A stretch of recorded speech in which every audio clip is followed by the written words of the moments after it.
चलिए बात करते हैं अंतर्राष्ट्रीय ख्याति प्राप्त पुष्कर मेले की। दरअसल कोरोना संकट के बीच पहली बार ऐसा हुआ है जब यह मेला रद्द किया गया हो, यानी कि इस बार ना तो पशुओं की आवक होगी यहां पर और ना ही देसी विदेशी पर्यटक इस रंगीन मेले का लुत्फ उठा पाएंगे। आपको यह भी बता दें कि पुष्कर मेला दरअसल 2 चरणों में आयोजित किया जाता है। पहले चरण में सांस्कृतिक धार्मिक कार्यक्रम होते हैं, कुछ प्रतियोगिताओं का आयोजन भी होता है, लेकिन इस बार नहीं होगा। दूसरे चरण में कार्तिक माह की एकादशी से पूर्णिमा तक पंचतीर्थ महास्नान यहां पर रखा जाता है और पुष्कर मेले में हजारों लोग पहुंचते हैं, देश से विदेशों से सैलानी आते हैं। लेकिन इस बार अंतर्राष्ट्रीय उड़ानों पर भी चूंकि पाबंदियां हैं, लिहाजा यह फैसला किया गया है। ऊंट की बिक्री के लिए भी प्रसिद्ध है यह पुष्कर मेला। ऊंट भी इस बार नहीं बिक पाएंगे। पशुपालक इस मेले के रद्द होने से जरूर निराश हैं।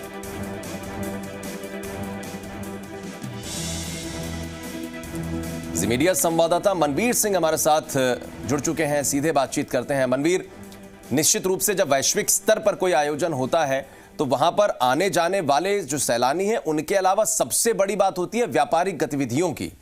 तो व्यापारिक गतिविधियां पूरी तरीके से कहा जा सकता है कि मेला रद्द होने की वजह से ठहर सी गई हैं, स्थिर हो गई हैं।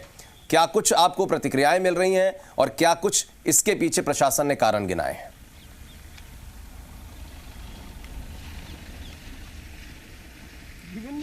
देखिए आशीष, अगर अंतर्राष्ट्रीय पुष्कर मेले की बात की जाती है तो ये कहा जाता है कि राजस्थानी लोक कला और संस्कृति का ब्रांड एम्बेसडर अगर किसी को कहा जा सकता है तो वो पुष्कर मेले को कहा जा सकता है। खासतौर पर पुष्कर मेले की जो पहचान है वो राजस्थानी लोक कला और संस्कृति के साथ उन तमाम पशुओं को लेकर भी है। खासतौर पर इसे एक पशु मेले के रूप में भी पहचान मिली हुई है, जहां पर कि बड़ी संख्या के अंदर जो राजकीय पशु है ऊंट वो वहां पहुंचता था। लेकिन इस बार जैसा कि आप देख सकते हैं कि जो ऊंटों के दड़े हैं वो पूरी तरीके से खाली हैं।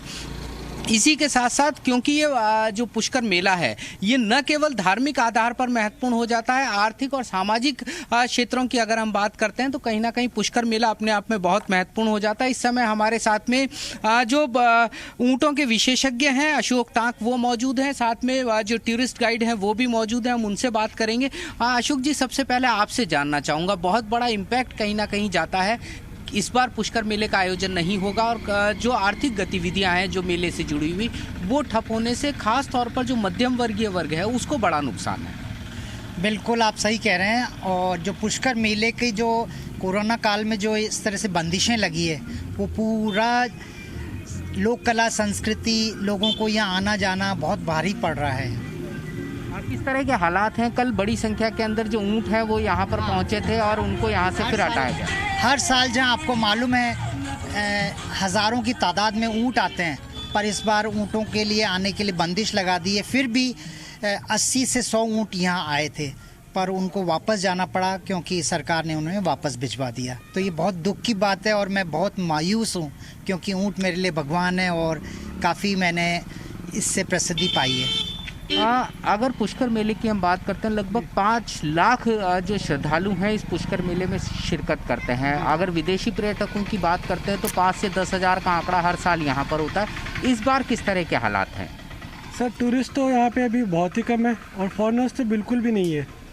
तो इस कारण से क्या है, पुष्कर के मार्केट पर बहुत ही ज़्यादा इफेक्ट पड़ा है और जो होटेलियर्स और रेस्टोरेंट वाले हैं उनको तो काफ़ी नुकसान उठाना पड़ रहा है। सर, जिन लोगों ने काफ़ी सालों से होटल और रेस्टोरेंट को लीज पे ले रखा है उनका तो सर अभी भगवान ही मालिक है, क्योंकि ना तो यहाँ पे इंडियन टूरिस्ट इतने आ पा रहे हैं और ना ही फॉरेनर्स आ पा रहे हैं।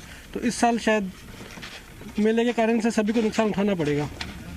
तो आशीष, अगर देखिए पुष्कर मेले की बात करते हैं तो कहीं ना कहीं आर्थिक क्षेत्र की जिस तरीके से हमने बात की, चाहे पर्यटन की बात कर लेते हैं, पशुपालकों की बात कर लेते हैं, तमाम लोग मायूस हैं और ये जो मायूसी है कहीं ना कहीं पुष्कर में महसूस की जा सकती है।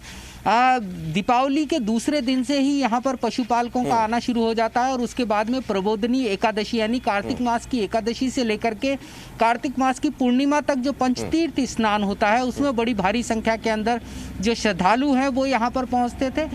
इस पशु मेले पर सरकार की ओर से अधिकृत रूप से रोक लगा दी गई है, लेकिन जो धार्मिक मेला है उसकी क्या स्थिति रहने वाली है वो अभी तक स्पष्ट नहीं है और शायद यही वजह है कि जो श्रद्धालु हैं उनके पहुंचने का क्रम जरूर पुष्कर में शुरू हो चुका है और जिस तरीके से कोरोना संक्रमण तेजी के साथ में फैल रहा है उसके मद्देनजर आखिर प्रशासन इन तमाम परिस्थितियों से कैसे निपटेगा ये देखने वाली बात होगी। जी। बिल्कुल मनवीर, एक बात और, बहुत सारी बातें आपने की, होटेलियर्स का क्या सोचना होगा इसके रद्द हो जाने के बाद, वो भी हमने देखा रिएक्शन। जो ऊंट पालक हैं उनके लिए कितना गंभीर हो जाता है।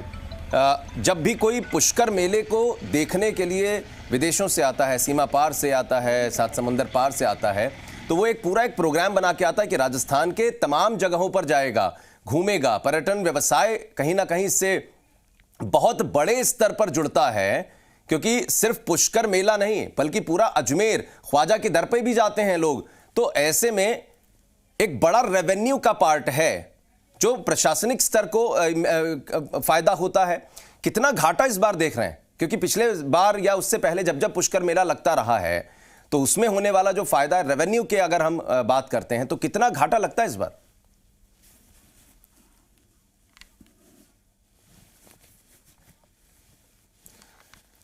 चलिए मनवीर के पास चलेंगे, उनसे शायद संपर्क टूट गया है, कोशिश करेंगे बात करने की और भी विस्तार से। पुष्कर मेले के रद्द हो जाने के बाद के जो रिपरकशंस हैं उसको लेकर क्या रिएक्शंस, क्या प्रतिक्रियाएं और ज्यादा आ रही हैं, क्या कह रहे हैं लोग, क्योंकि सभी की इच्छा होती है कि वो पुष्कर पहुंचे और इस विश्व प्रसिद्ध मेले का हिस्सा बने।